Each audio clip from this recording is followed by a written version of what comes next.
Make no mistake. From Japan to France, surprise and concern over the abrupt resignation of U.S. Defense Secretary James Mattis. Que je peux dire, c'est que c'est un collègue que... He's a great soldier and has been a remarkable defense secretary, and he has been a partner for all occasions. Ministre. In a widely publicized resignation letter, Mattis stressed the importance of respect for U.S. allies and said U.S. President Donald Trump should have someone in the post with views, quote, better aligned with his own.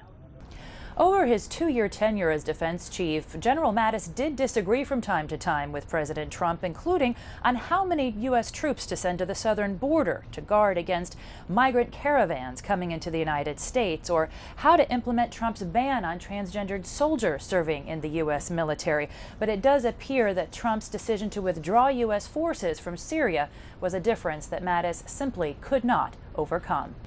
The decision to withdraw some 2,000 U.S. Special Forces from Syria came without warning for U.S. allies also invested in the region. Als Verbündeter und Teil der Anti-IS-Koalition hätten wir vorherige Konsultationen. As an ally and part of the anti-ISIL coalition, we would have found prior consultations with the U.S. government on a withdrawal of U.S. troops helpful.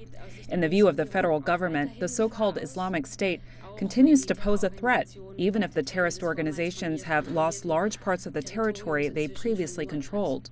The Kurdish-led Syrian Democratic Forces fighting alongside the Americans expressing worry. We're already battling terrorists, and that'll be even harder if we also face attacks from Turkey. But at the Kremlin, the news was welcomed. Russian President Vladimir Putin saying this was the, quote, correct decision because the U.S. troop presence in Syria is, quote, not necessary.